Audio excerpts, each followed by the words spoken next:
Hello and welcome to Building the Premier Accounting Firm. I'm your host, Roger Knecht, president of Universal Accounting Center, and for more than 20 years I've been working with accounting professionals to help them work on and build the premier accounting firms in their area. Each and every week I have on the show guests, experts in their own right as to what it is we should be doing as we work on our businesses, ranging in topics from marketing, selling, pricing, to tech stacks, client onboarding, client relations, mental health, and so much more. Today's going to be a great episode. It's someone I've been looking forward to having on the show. It's John Nemo. He is a best-selling author, a LinkedIn author and trainer who has been featured in the New York Times, LinkedIn's official marketing blog, as well as Social Media Examiner, Entrepreneur on Fire, Inc., and Huffington Post. He is one of those who has his name out there as an expert, and we're excited to have him on the show. He owns Nemo Media Group, which provides done-for-you LinkedIn lead generation for small business owners, business coaches, and consultants. So, John, welcome to the show. Hey, that's a pretty good intro. I like this guy already. You like this I'm guy. Excited, Roger. Well, you're living the dream, so there you go. Great to be on. Thanks for having me. It's going to be great. So here's what we're going to do. I'm going to kind of give it somewhat of a backstory. I would like to go back kind of a few years ago and tell me how you got introduced, first of all, to LinkedIn, and give us an idea of what it is that got you excited about that platform in and of itself. Yeah, it all goes back to a meeting about men in tights. So let me set this. I have this. We're going somewhere with this. But you're giving us a good visual. Yeah, well, good or bad, depending on who the men are. But basically, I, had a career. I trained as a journalist. So I worked for the Associated Press and newspapers, and then I wrote books. And eventually, we have 3 wild young boys that are now teenagers. But at the time, my wife wanted to come home, and I had been freelancing, Mr. Mom. So I went out and got corporate jobs. So I worked in, for trade associations, did public relations. And my last day job in 2012, I just remember having this moment. I had a safe day job. It was paying 6 figures. I never had to leave. But it was just, we were doing some kind of just ridiculous PR stunts and things like that. And one of them was we wanted to do a Robin Hood themed tax protest. And so it was men in tights and Robin Hood themes and fake trees. And I just remember thinking, like, is this really it for me? And I'd always had this entrepreneurial itch. I'd always wanted to be out on my own. It's never because of the leotard you were wearing, by the way. That's absolutely correct. Once you put me in tights, Roger, I'm done. You're going to itch. And so I sat in that meeting. I'm like, I can't do this for another 20, 30 years, right? And now the risk, of course, was I had 3 young boys under the age of 10 at home. My wife wasn't working. I was the sole breadwinner. And like any good entrepreneur, I didn't, really have a safe plan. And I'm sure the accountant, bookkeeper, and CPAs listening would be like, don't do this. You got to have everything organized and planned. But of course, that's not me. So I quit. I quit the day job. I had enough money for 30 days and 1 client, and I had to figure it out. And I also had about 40 grand in credit card debt. So just to make sure I didn't have any safety net. But I knew I could always go back and get another day job at that point, right? I'm like in my late 30s. I'm like, I know I can do this. I can go back and get a day job. And here's where LinkedIn comes in. I saw something back then, and this was 2012. And by then, I'd already been using LinkedIn for 6 or 7 years to get jobs and to kind of, build a personal brand. And I saw LinkedIn as this great opportunity for basically Google for lead generation, for B2B leads. And so within the first 90 days of quitting my day job, I used LinkedIn to get 135 grand in new business for this marketing agency I opened up, Nemo Media Group. And it was me in the corner of our bedroom with my MacBook on top of a soft pretzel box. And that was the company, right? And so, but that was the introduction to LinkedIn as a lead generation tool. And where that led was, I was basically able to build a book of business for myself, build a 6-figure marketing agency. And then eventually the clients I was getting through LinkedIn said, hey, can you do for us what, can you get me leads on LinkedIn like how you found me for your business? And sure. Okay. So that led to the book LinkedIn Riches and the online course. And then eventually, today what we do is I really focus on like a done for you level service as well, in addition to the online courses and everything else. But basically, helping, if you're an accountant, a bookkeeper, a CPA, whatever, using LinkedIn to go out to find your ideal clients, to engage them in kind of a non-sleazy, non-spammy way. And we can unpack how all that works. But that's really how I got introduced to LinkedIn and kind of the role it's played the last decade plus. Well, one of the things I know that my listeners can relate to is your story, just the story in and of itself, because as an entrepreneur, so many do what it is you described. First of all, you're that technician, as Michael Gerber describes it. You're basically out there saying, heck, I can do this. I ought to be able to make money at this. And all of a sudden, you get that itch, as you described it, to go out on your own. And so for my listeners, many individuals go through exactly that experience. They find themselves as accounting professionals very capable in the skills that they have, and they want to transition into servicing clients. And they eventually take that leap of faith, as you described, and all of a sudden find themselves out there in no man's land trying to figure out, how am I going to pay my bills? And so that is very motivating. That is something that can drive the best of us to actually hustle, because we've got to pay the bills and take care of the family and so forth. So lots of relatable information in there. But as it relates to LinkedIn, let's kind of dive in there, because I know that you feel that many of the profiles out there are actually built incorrectly. LinkedIn initially started as kind of like a resume place where you put up your resume and that was your profile. And it wasn't a MySpace type thing where it was social. It was meant to be more business focused. So everyone took everything that they had in a paper format, more or less as a resume, threw it online. But that's not what LinkedIn is today. What would you say, first of all, are the problems with the LinkedIn profiles that you see that are set up incorrectly? Yeah, you explained it really well. And I equate it to, think about when you go to a dinner party and you get trapped in a corner with that annoying guy or gal. All he or she does is talk about himself or herself. They don't ask you a single question. They don't ask you what you do. They just blather on about themselves.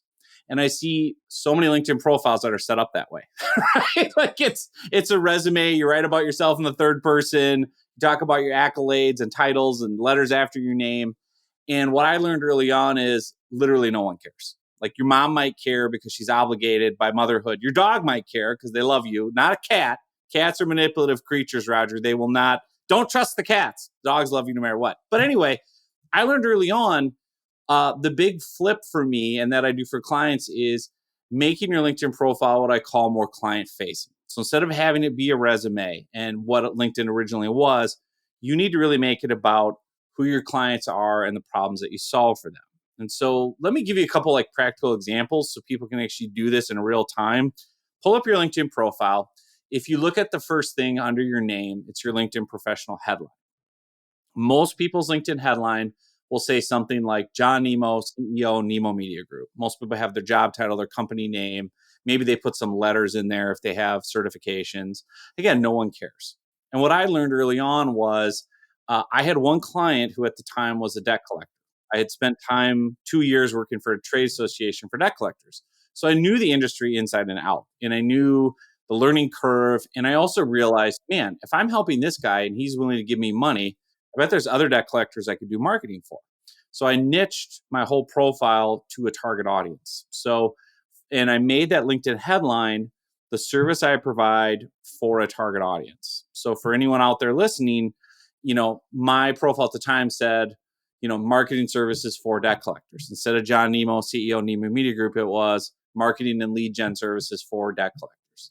If you're an accountant, bookkeeper, CPA, it could be tax planning strategies for small business owners in Oklahoma. Accounting and CPA services for entrepreneurs, accounting and CPA services for Denver-based physicians. Like, get super niched if you can, but it's the service you provide for a target audience. Totally different mindset. And then the other key piece that I always tell people about is the about section on your LinkedIn and then your experience listing. Again, most people write that in the third person, like a resume, all about you and the company. And nobody cares. And I quote Dale Carnegie all the time: How to Win Friends and Influence People. That's my Bible. That's my book that I live by. I built my whole business off one line in that book. The entire business, customer service, marketing, lead gen, everything's off one line from that book, which is people don't care about you. They don't care about me. They care about themselves. Morning, noon, and after supper. And he said supper because it was 1936, right? But that's the whole thing. Your LinkedIn profile has to be all about the problems you solve for your clients.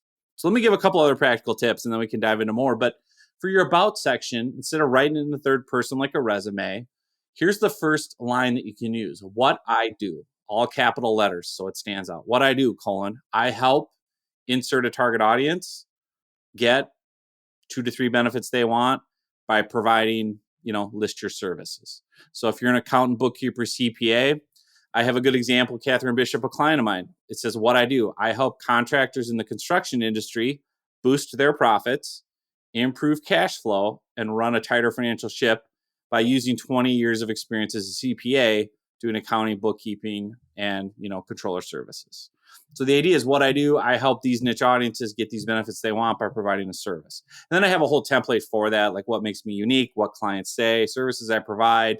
But it's much different than a typical resume in the sense that you're writing it so it's all about, if I'm in the construction industry and I own a construction company and I need an accountant and I get an invite from Catherine, her headline is, accounting services for construction companies. Oh, cool. She works with people just like me. And I look at her profile and the first line says what I do, how construction companies get these benefits by providing accounting and bookkeeping.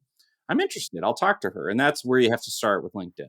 So the way I'm hearing you describe this, and I really appreciate it because my listeners need to understand, no longer is LinkedIn a place where you actually put for employment purposes your resume. It's literally a place that you can use to market, to position yourself, to leverage your profile, to actually position you as an expert. And more importantly, it's kind of that WIFM strategy. What's in it for me? It's helping the people that land on your profile who are looking at it understand why this matters to them. I'm looking at this, and as you described it, you've got this clause in that about section that says, what I do. What I do, I help these individuals do these things, and this is how I'm accomplishing it. So it's already helping that viewer recognize, okay, what can I get out of me knowing this person? How could this person help me move my career, my business forward? And all of a sudden, this interaction, this connection is worth having. Bam, you're going to get the connection. Someone's going to reach out. So let's take it to another level. You've got your profile as you're describing it. Actually, I do want to take it to another place before we go there. The first is there are a few things as it relates to the headshot, also relating to the banner. There are a few things that can allow you to stand out a little bit better and not necessarily be lost in the noise. Any suggestions on just that top tier area? Yeah. I really, great questions. And I love that you're getting into the nuances of it. And definitely we need to connect the dots of how to use the client facing profile, how to get business out of it. But for your LinkedIn header image, and that for those that aren't familiar, that's kind of the billboard area behind your face and your photo. Yeah. What you want to use there's a couple different options. One is if you have a bunch of social proof, and I know that's not necessarily a big thing for a lot of accountant, bookkeeper, and consultant types, but if you do have media interviews or you've been featured on different, shows, or, you've worked with big name clients that you can put the logos up, that's a great place to kind of say, like, where you've seen my work and have some big name clients or media credits. The other thing I really like to do is a topic based example. And so I use this in my different trainings, but like with Catherine Bishop, who is in North Carolina, accountant, bookkeeper, and CPA, she, what we did when she worked with me as a client was I said, well, who's your favorite client? Where do you have a lot of experience? And she said, oh, construction. Like I literally grew up, my dad was a contractor. I had to be up at 8 a.m. on Saturday, picking up nails at job sites. I really know that world well. I've worked with a lot of them. So I made her background header a construction job site image, a background image. And then I just put her services on there: construction, accounting, bookkeeping, and payroll. And so visually, again, the riches are in the niches with LinkedIn. If you're courting a certain audience, a niche audience of construction companies or Denver-based small businesses, use some imagery related to the audience, either their industry type or the location you're in that you're courting, and then put some words over that of what the service is. And it can really mimic your LinkedIn headline. So it can be accounting and bookkeeping and tax services for, types of audiences. So that's what I would suggest for the background header, either kind of some social proof along with the services and text, or a theme. So if you put a construction site, that's a pretty strong theme that's going to visually catch a construction company owner, Yeah, very, very good. Yeah. And then for your headshot, the biggest mistake people make is you got to have like a good close-up professional headshot. So it's not you on vacation, like holding your dog up with sunglasses like Facebook, right? It's, you don't have to be phony, but it needs to be close up enough on your face and smiling and looking into the camera so people can see you. And that's really it. It's not rocket science. It's just a good enough photo that they can kind of make out who you are and that you look competent and you don't look like a crazy person, right? So, Yeah, I would agree. It's not rocket science, but I definitely would suggest it's a little bit of effort. It's being intentional and deliberate as to what you're using.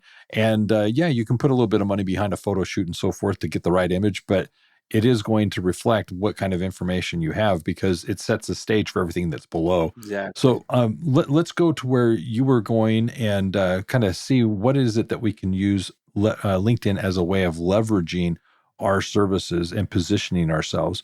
What advice would you have as to kind of that expert appeal? Yeah. What can we do to leverage who we are, our experience, and help people realize that we're someone that they should be interacting with? Yeah. So to kind of continue with the profile page, we talked about the header, the photo, the headline, the very first line, like what I do.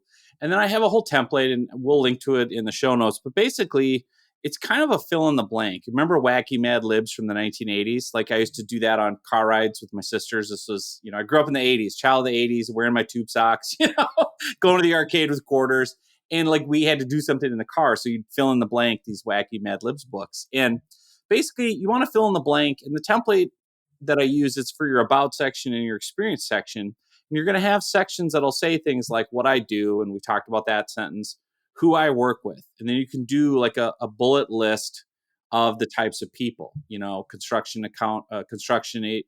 owners, contractors, whatever it is, the types of business owners. Remember with LinkedIn, you want to name who it is that you're working with because you're going to go out and connect and talk to those exact people. So you can put in their job titles, you can put in their names, and then you can have another section that says services I provide. And you can do, again, a bullet type list, accounts payable, accounts receivable, cash flow analysis, construction bookkeeping, financial reviews, taxes, payroll, whatever it is, kind of like a dinner menu list. And then I really recommend using emojis. So instead of just doing dashes or bullets, add some visual sizzle. I know a lot of conservative professions are like, oh, emojis aren't okay. We live in a different era. Like we're texting people, we're using emojis. And also it helps visually. When you look at a LinkedIn profile, you're scanning up and down quickly.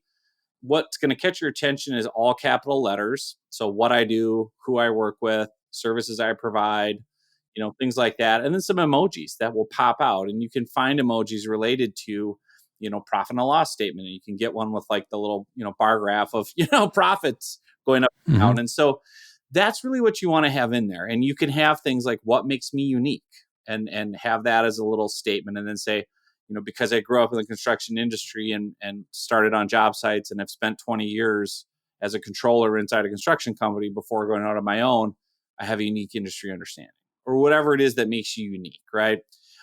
You can have other areas of expertise and lists out those different elements. And you also can add, if needed, right, some media. You can add a video about yourself. You can add an ebook if you have one of those. You can start a newsletter. There's lots of different routes you can go. But the whole kind of overarching theme of this is you've got to make that profile, like you said, all about the client and what's in it for them and why you're an expert and you do understand their industry. You work with people just like them every day. That is going to set that foundation then for them wanting to learn more. I'm liking this. All right. So one of the things that LinkedIn affords us is the ability to obviously connect with other people. So clearly we want them to connect with us, but there is this proactive effort that we can make to reach out and connect with other people that we are either searching or being introduced to. So my question for you is, in that connection effort, you've got the connect button. It'll allow you to add a note or message the individual. Is there anything that you would suggest that we could be saying so that we just don't look like we're just kind of reaching out and shotgunning the entire approach and connecting with anyone and everyone? What is it that we can do to entice individuals to actually connect with us and engage? Right. Great question. So to back up a little bit, to understand how LinkedIn works, they really went big brother on everyone. So they know everything about you. They know every keystroke you've ever put into the platform. And they've reverse engineered it as a search engine. So there's literally 1 billion with a B. There's 1 billion people on LinkedIn. And you can reverse engineer that with LinkedIn search, especially if you use a tool like Sales Navigator or similar. You can literally reverse engineer all of that and make lists of your ideal prospects. And then you can have a profile that would appeal to them. So let me give you an example. So if you're an accountant, let's say you want to connect with people in Alabama. Let's just say you're in Tuscaloosa, okay? And you want to connect with small business owners in Alabama. So you can have a profile that says, accounting and payroll services for Alabama-based small businesses. You can now go on LinkedIn and do a bunch of different search filters and find small business owner, location, Alabama, number of employees, anywhere from 0 to 100 plus, whatever. You can even look at company revenue, how long the person has owned the company, how many years they've been in their role, what industry they're in. You can also filter it down to, did they go to the University of Alabama? Roll Tide, right? So like you can totally create these hyper personalized prospect lists. And now, Roger, when you go out to invite them to connect or send a message, you know everyone on this list of 100 small business owners in Alabama is in the construction industry. They have 10 or more employees. They've been in this role for 10 plus years, and they went to the University of Alabama. So you have all these built-in kind of talking points or icebreakers to put into an invite, to put into a message. And that's really where you want to connect these dots. Client-facing profile, niche to that audience, use LinkedIn Search and Sales Navigator, build these hyper-targeted lists of the ideal prospects with all these kind of, icebreaker-y things built in. And then the key is what you say in the messaging, right? So let's unpack that a little bit, because I think there's a lot of confusion if you're not a LinkedIn nerd like me. There's 5 different ways that you can get in front of people on LinkedIn. Okay. And let me talk about those. And before I say that, all the money on LinkedIn is in the mailbox. It's all in one-on-one interaction. You don't need to publish 100 different status updates. You don't need to publish videos. You don't need to write newsletter articles. You don't need to post 100 times a day. It's all in one-on-one interaction. So once you have the client-facing profile and your ideal list of prospects that you've made, now you want to go talk to them one-on-one. There's 5 different ways you can do it. One is the most obvious, which is click the connect button, right? Invite them to connect and add a personal note. And that could be, hey, Joe, I see you're based here in Alabama too and went to U of A, Roll Tide, just trying to build my network, hope all is well. And you're going to get a lot of people accepting because you're an Alabama grad, you made it personal, you're talking about connecting with other professionals in Alabama. So invite to connect is one. Now, InMails, if you have Sales Navigator, you get a bunch of credits where you can basically force feed a message into people. And that I'll talk about what to put in those messages later, but that's another method. There's people that have what's called an open profile. So when people sign up for LinkedIn and they do the premium paid level, there's a little toggle button. You can say, hey, do you want to be available for anyone and everyone on LinkedIn to message you, even if you're not connected? Because the way LinkedIn works is typically if you and I aren't first degree connections or friends, we can't message each other easily, right? One-on-one. Correct. We have to connect. But if you mark open profile, and you can see this, and I have training videos showing you how to do it, you can message people for free. So you don't have to be connected. You don't have to use an invite, because LinkedIn limits the amount of invites you can send in a week. They limit the amount of paid InMails. So another method is what's called an open profile or a free InMail. Then you can message people for free. Hey, I know we're not connected, but I saw you're here in Alabama too. Just thought I would reach out if you're ever looking for help with accounting or bookkeeping. The reason I ask is I work with a lot of construction businesses here in Alabama. Hope all is well, right? That's a simple, friendly message, right? It's not pushy or spammy. Yeah. So a couple other ways you can do this. You can join LinkedIn professional groups. If you join a LinkedIn professional group where your ideal prospects are hanging out, and again, LinkedIn professional groups are all based around a type of job, an industry type, a passion, whatever it is, like groups, you can go into the group and you can message everyone in there for free, even if you're not connected. So you can go in and join the Alabama Small Business Owners group on LinkedIn and message everyone for free. And then obviously the final way is once we connect one-on-one, then I can message you one-on-one as well for free. And so once you know these 5 different ways to get in front of people, now we can talk about what to say and what should go into those messages. So one of the things that I really appreciate about what you're describing here is it's a proactive approach, something that we can actively do on our own. So I'm going to add to that. One of the things that I've also done is as I've gone out networking, I've collected the business cards, made connections, I've used LinkedIn then as my CRM. What I essentially do is all those connections, I then connect via LinkedIn. Hey, it was nice meeting you at whatever. It was great talking to you today.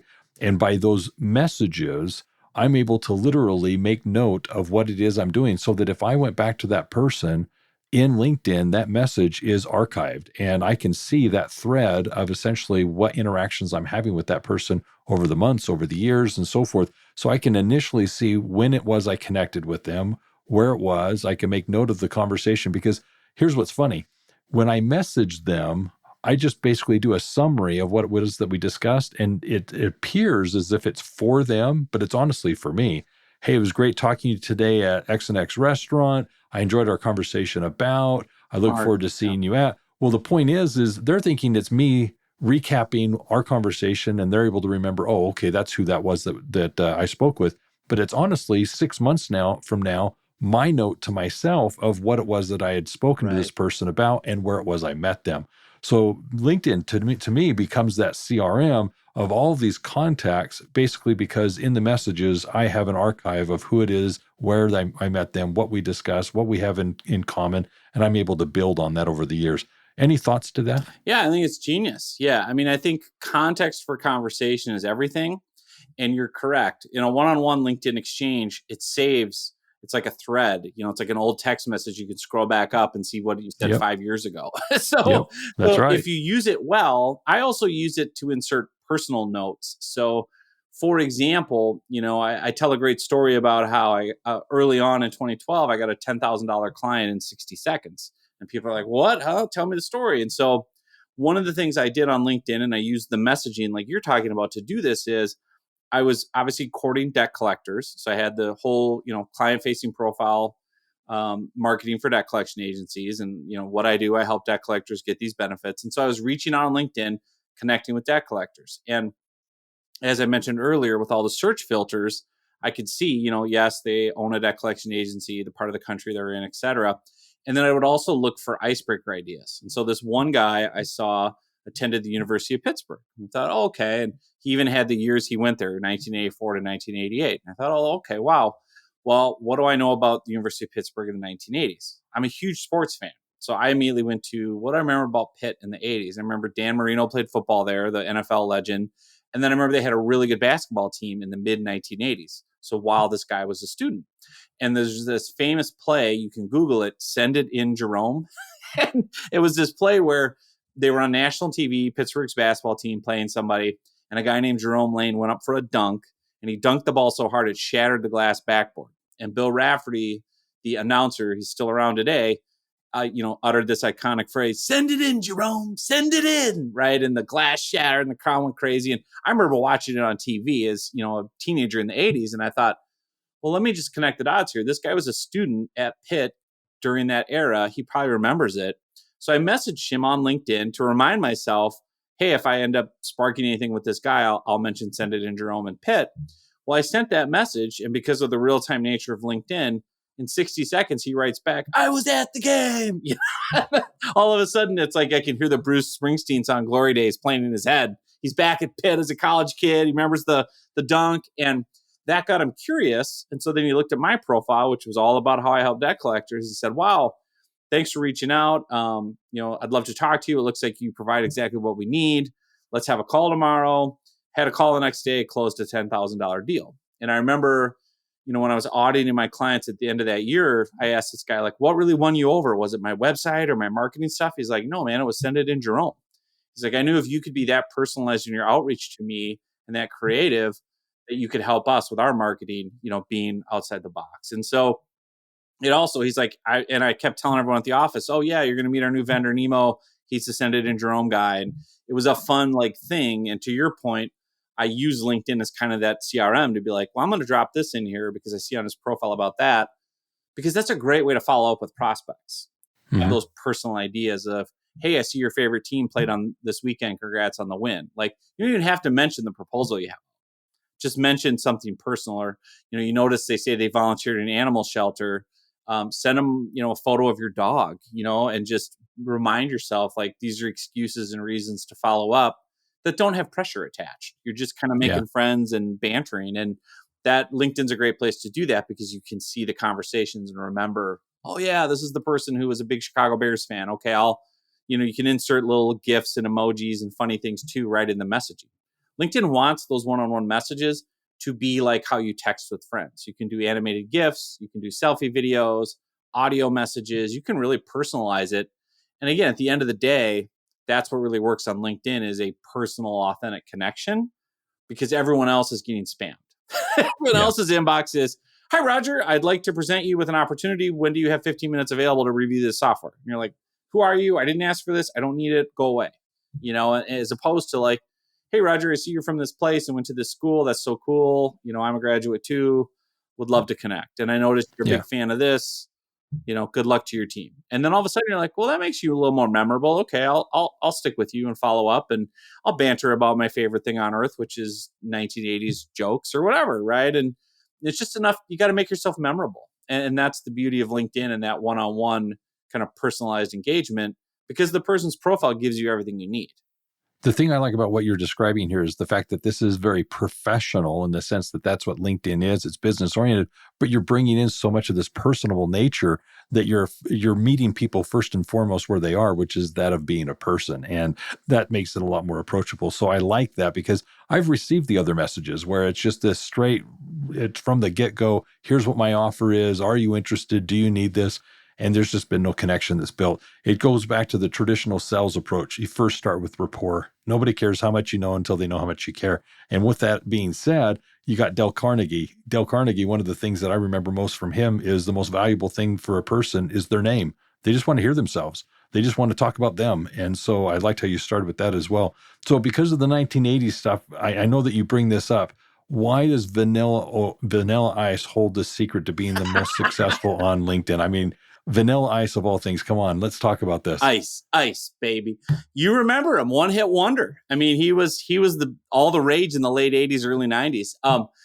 Because he has this great song, Ice, Baby. And there's this great line. He says, if you got a problem, I'll solve it. Now check out the moves when my DJ revolves it. It's about solving problems. And that's the whole approach on LinkedIn, is understanding, can you position your profile and your message in a way that says, hey, I help people get this outcome. I help people solve this problem. I help frustrated construction owners with cash flow issues and profit loss statements. I take the headaches out of tax filing for dental clinics. It's about positioning yourself as a problem solver. And again, in a professional way, in a personable way. And that's why I love that analogy. There's another great one I use. If you have, grandkids or little kids, it's called, I'm kind of dating myself a little bit. It was called Wreck-It Ralph, right? There was a great animated movie about, of course, 1980s video games. And it's a Disney movie, I think. And the whole premise of the movie is a 1980s type video arcade. And the characters inside the video games are actually alive, right? And at the end of the day, when the arcade closes, they go and hang out together. And the most popular character in video game land is this guy named Fix-It Felix. And he's this handyman character from one of the video games. And the reason everyone loves him is he has this golden hammer. And wherever he goes, he can fix anything and solve any problem. And that's the other analogy I use, is like, if you can explain to people how you solve problems for them, and they feel like you understand their industry, and you're personable and friendly, so they are like, wow, you're a real human being, and you're asking me about my life, and you're commenting that you'd love to visit Delaware, and you have 3 kids who go to school at this school too. And like, you build that rapport, that's where the magic really comes in. Yep. I love it. And yes, I do know Wreck-It Ralph, and my daughter loves that. It is a Disney movie, Awesome. But it is based on the arcades of the 80s. So I totally can relate to that. All right. So here's the thing that I want to do. I want to go back to the mailbox. You were talking about that communication, and with LinkedIn, you say that the mailbox is where the money is. So what do you mean by that? And how does it actually apply to winning new business when you're leveraging the platform of LinkedIn? Yeah. What I found, again, I've been doing this since 2012, and I've now done it for hundreds and hundreds and hundreds of done for you clients and for myself. What I've found is, no matter how much content you publish, no matter how many status updates or articles you do, and no matter how many likes or comments or views you get, fun fact, Roger, and the accountants will love this, you cannot deposit likes or views or comments or shares in your bank account. The bank will not accept that as currency. So if you're about getting paying clients, the vanity metrics don't matter, right? What works best on LinkedIn, it's one-on-one personal engagement. At the end of the day, you need to, like you said, it's a professional platform, but you got to view it as other human beings that are receiving these messages. They are emotional creatures, right? So we've got to connect with people on a real human level. And what you do is you first qualify people, and then you get personal. That's the approach I take with LinkedIn, because obviously what I do on LinkedIn and what I do for my clients is I will reach out to up to, hundreds and hundreds of people a day with a very simple 1-sentence message, because I want to qualify them first. If somebody, before I do all the work to become friends and hyper personalize everything, At the end of the day, Roger, if they say, oh man, I've had the same accountant for 30 years, I'm never leaving, I don't have any business for you. Be like, well, I don't need more friends, I need clients, right? So I try to qualify people first. And what I do is I use a very simple one sentence message that says, hey, are you looking for any free tips on blank? Or should I send you a free copy of my ebook? Insert the title that relates to them. Or would it be helpful for me to provide you with such and such? Or are you looking for insights around this?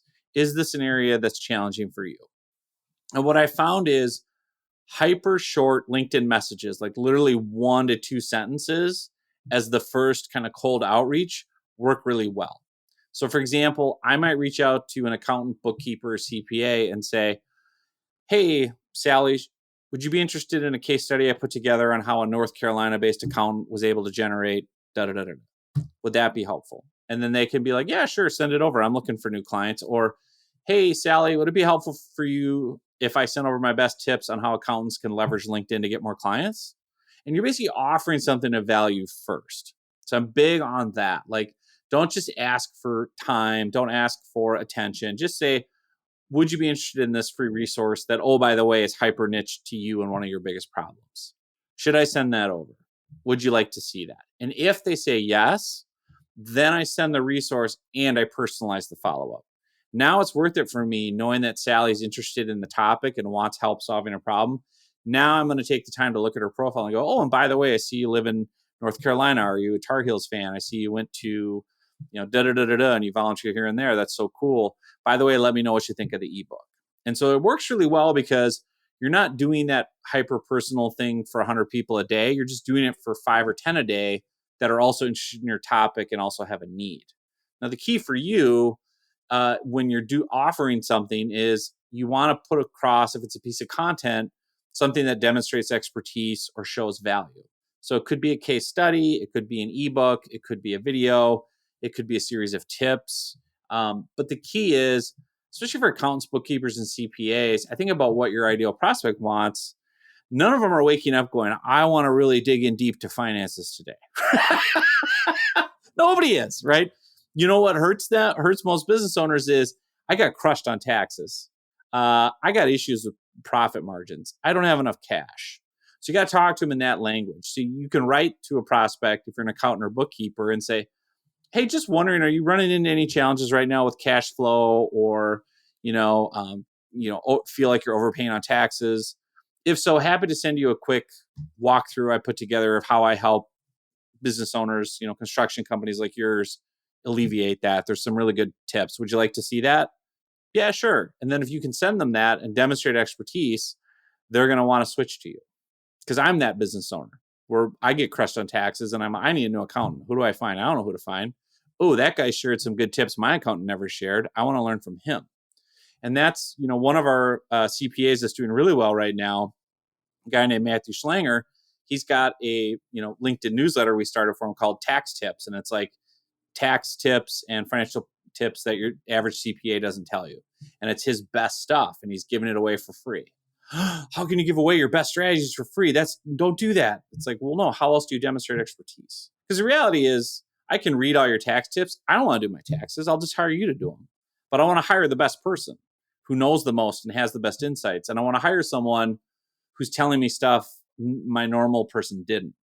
And that's what goes into those LinkedIn messages is qualify them first with a 1-sentence question or a 1-sentence offer of some sort of content. And then if they're interested in that, now go deeper, now engage. Or to your point, if you did meet them in real life or met them at a conference, use that context for conversation. But that's what I'm really finding works best right now. Well, I'm going to actually compliment that because it is what I'm seeing works. Anything that you can do to first and foremost educate does allow you to be positioned then as the expert. And so one of the things that I espouse is if you're in a position where you can share information, educate your potential customers, they're going to see it as, wow, this person knows what they're talking about. It's going to elevate you in their mind to say, okay, not that they want to do what it is that they just learned, but they're going to trust that you're going to be able to help them do it because they want to do what they do best. Very few of the individuals out there are those doers. They're going to take the information and act on it. What they're going to do is take, okay, my curiosity has been piqued because of what you're freely giving, And all of a sudden now I'm going to be intrigued enough by it to say, okay, obviously I need to engage here so that I can actually do what it is that's being suggested. And the way I would complement what you're sharing is I would add what we're trying to do in order to educate is address the questions of what and why. And if we can help our consumers understand the what and the why, we can then have them pay for the how. They're going to pay for the how because that's where the money is. But the what and the why, they're just now having that curiosity of, okay, now I'm learning something. I'm understanding why it's valuable, but clearly I need to pay you in order to get this addressed. And that's where that expertise is then leveraged to your benefit. So LinkedIn, I love the strategies you're using here. This is wonderful. So I want to kind of now go personal on you. Okay. You mentioned that you've got your 3 young boys, they're teenagers now. What do you think they're learning from you as they're watching you as an entrepreneur going out there and doing this business? What do you think they're taking from this?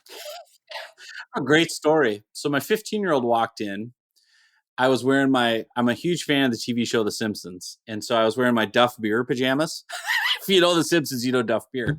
And my 15-year-old looks at me and goes, I can't believe you have a 7-figure business and you dress like that every day. He's like, that's just incredible to me. And I'm like, but yeah, like, because the lesson they're learning from me is your biggest advantage in the marketplace right now is you.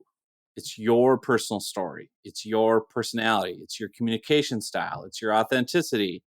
I'm a goofball. I'm a walking dad joke. And I routinely work with really high ticket clients who don't mind that and actually like that. And what I try to tell clients I work with is, and I made this mistake early on too, don't try to blend in with everyone else and, just be yourself. And if you are, and if you can put your personality through your content, through your LinkedIn messages, you're going to attract people that enjoy that feel like that's somebody if I had to pick an accountant, that's probably the guy I'd pick, because you know what? I love the fact that we both enjoy X. I love the fact that he's a family guy too. I love that he puts his faith out there, whatever it is, like just share your authentic self. You attract people that want to work with you. Because I think that's the big challenge in today's business landscape is we want someone who's authentic, transparent, real, because it's so easy to fake everything on social media, right? Hashtag blessed, everything's great. I've never struggled ever. It's like, that's not the business I know. Like, so I think one of the things my kids have learned from me is, being your true authentic self is really what helps you stand out in a crowded marketplace. Because at the end of the day, yes, you have to be an expert and be good at your service, but people are often going to buy based on if they like you and feel like they would enjoy you and also feel like they can relate to you. And I think if you put yourself out there and just be like, this is who I am. I'm an introvert and I'm a comic book nerd and I can talk Superman for hours. Guess what? You're going to find people who love Superman comics too that need an accountant. And oh, by the way, your expertise is really good. And so the other big thing I think they've learned from me is really the power of mindset. Like, I'm a mindset fanatic. I've struggled with that my whole life. Like, my business really didn't take off until I finally figured out, that you are what you think about all day long. That thought is supreme. And there was a couple books I read that really helped ingrain that in me and fix that. And one was called Psycho-Cybernetics, which is a crazy Oh, title. yes. But it's That's a good book. Yeah, Maxwell Maltz wrote it. And the backstory behind that book was he was a plastic surgeon in the 1920s, 30s, 40s to all these famous people. And he kind of pioneered this field of self-image because Maxwell Maltz, as a plastic surgeon, he would fix people's exterior defects, a crooked nose, a scar, and people would still look in the mirror and say, I'm ugly, I'm hideous, I can't go out. And he'd be like, what do you mean? Like, I fixed everything. So he got fascinated with self-image and how we view ourselves and the story we tell ourselves. So that was one book for me that has really helped. Another great book is by a guy named David Hawkins called Letting Go. And that's a lot about, I mean, this will shock you, but like, I don't come from a perfect family and I had a lot of trauma and things. Like, by the way, I'm joking because everyone has issues with their family and everyone has trauma and everyone has childhood stuff. We just don't ever talk about it. And for me, I learned early on, and I preach this to my kids, income improvement follows self-improvement. Like, you can't outperform your self-image. And so I work really hard on that stuff. And I've really found that my business exploded when I finally got my mindset right. And there's specific things you can do. It's not the secret. It's not some mysterious like force out there. It's just understanding that your brain is so powerful and is so good at programming. And you've been kind of, based on whatever your childhood experience was, you kind of have an autopilot and a program you run every day. And if it's not a good one, which it isn't for most people, because of, life beats you up, you've got to really be intentional about how you're kind of programming yourself to perform. And it's not hard. That's the thing about it. And I would say that's the other thing my kids see is like, wow, like, yeah, where did that come from? Where did you get that confidence from? Well, I visualized it. I'll tell you one story about that, a personal story. So, 5-6 years ago, my business was very up and down. And at the time I was like 60 grand in debt. I had just had the worst month in the history of my business. We had family stuff going on with a beloved relative who was sick and had just passed away. And I just felt like a complete failure. And I got on a call with my business coach. That's another lesson I tell him is have a mentor. And I was just bawling and like, I'm a failure. And he's like, well, no, you're doing what you need to do at home and you're leading. And he's like, you just seem really down on yourself. Like, have you, thought about mindset stuff again? And have you read Psycho-Cybernetics? I'm like, I tried it. It didn't work. And he's like, well, try this other version of it. There's different translations of it, kind of like the Bible. Mm-hmm. Yep. I got a simpler version of it that I could understand because Maltz wrote it in the 60s and then, the language and whatever. And so it really clicked in and I started visualizing. And one of the keys with mindset is you've got to really give yourself this kind of goal. Your brain can't tell the difference between a vividly imagined scenario and real life. That's why we get scared at horror movies. That's why when we go on a virtual reality ride with dinosaurs in Jurassic Park, we sweat and panic and scream because our brain doesn't know this is fake. So the idea was I used to sit in my chair for 10 minutes every day. And we live in Minnesota and, I'm 60 grand in debt and had the worst month ever. And I started visualizing building an in-ground swimming pool in the backyard. And I was just like, you know what? That's a fun thing. I have 3 kids. It'd be so fun in the summers to go out and jump in a pool in the backyard. And so every day I would visualize this pool and I would visualize the music I heard and, hear the kids laughing and splashing. And pretty soon, and then I would also visualize like my bank account changing and the numbers looking better. And then I would also play what I call my greatest hits tape. And this was another lesson I learned from Psycho-Cybernetics of I would go back to times in my life when I came through, when I was successful. One of the stories of that was in 7th grade, I played baseball and I was a really good practice player, but I was such a head case in games. I wouldn't swing the bat because I didn't want to fail. I was afraid to strike out and look bad. So I would never swing. And we played a kid, it was 8th grade year, who had left my school and knew my deal. And he was pitching and he, in front of the whole audience, the crowd, the other team said, move in.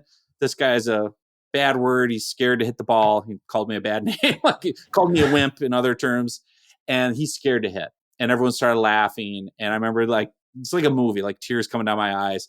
And I was a good hitter. I could hit, but I was scared to fail in games. And I just remember I can still feel it where I was like, I'm at this place of either I'm going to let him emasculate me and humiliate me and stand there and take 3 strikes down the middle, or I can say, bleep it, swing the bat.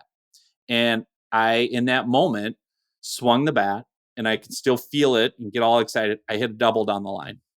And I was like, ran around the bases, got, crowd went wild. And that was a moment where I came through.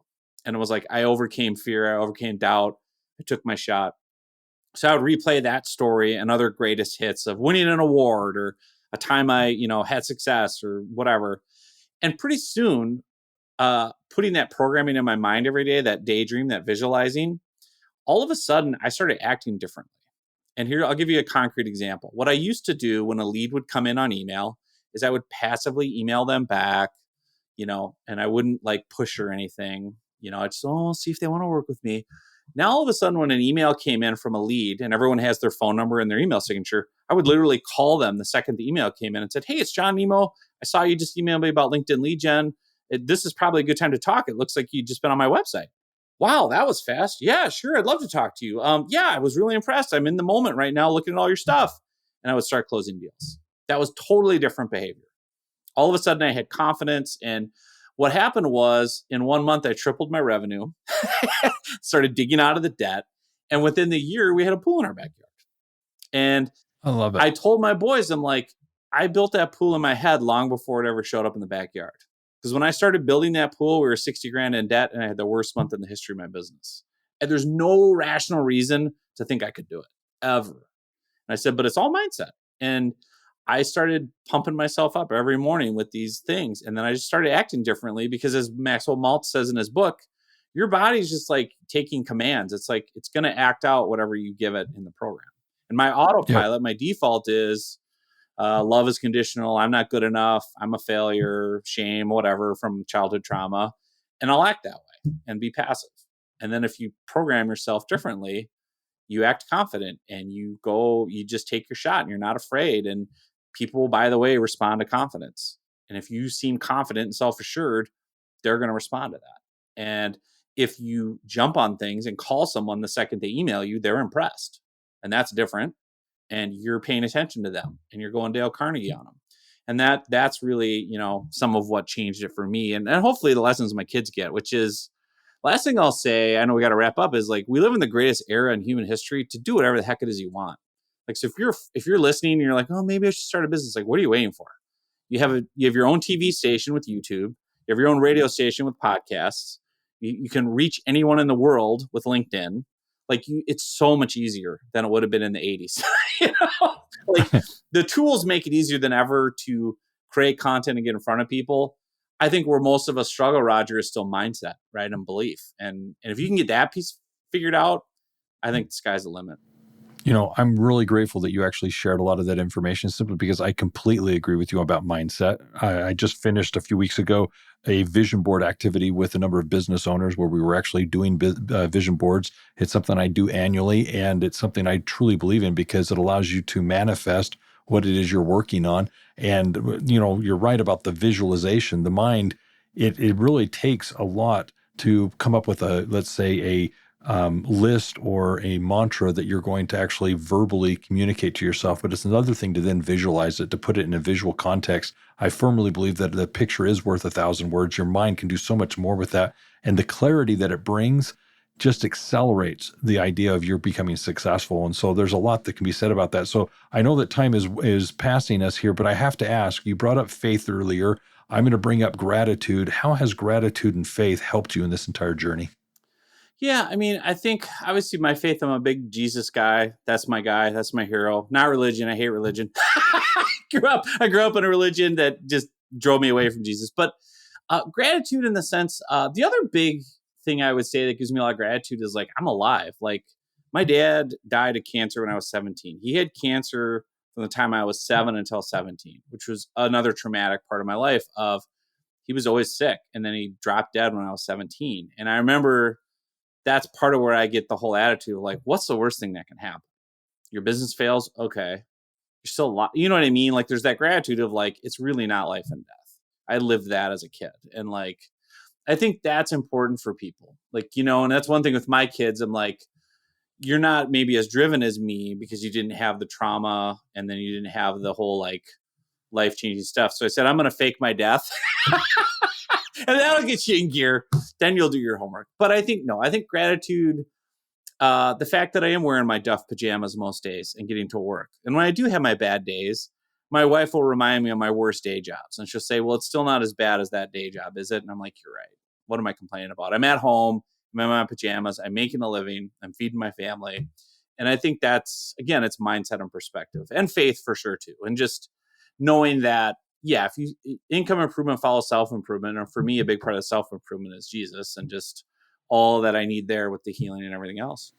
I love it. It's beautiful. Absolutely beautiful. Well, John, I appreciate all this. Here's what I'm going to do. I'm going to wrap up a few of the things here, and I'm going to come back to you for a closing thought. As I wrap things up for my listeners, what I want to first of all point out is John is going to offer in the episode description something that you all should take advantage of. It's a free copy, both an audiobook and digital version of John's best-selling book, LinkedIn Riches. It's online, and also you can go and find out information about John's podcast. It's Nemo Radio, where you can actually find out about his show and what he has on his podcast. So definitely go to the episode description and find that information there so that you can literally take that information, apply it to your business, and as it relates to LinkedIn, obviously implement some of these strategies to grow your business. In addition, you'll find a variety of other resources available that are for you as you're working on your business. These are free resources, books, courses, and such that we're making available to our listeners to enable you to actually confidently go out there and offer accounting services and in fact get paid what you're worth. So go to the episode description, find that information, leverage those things, lean into them, and most importantly, work on your business.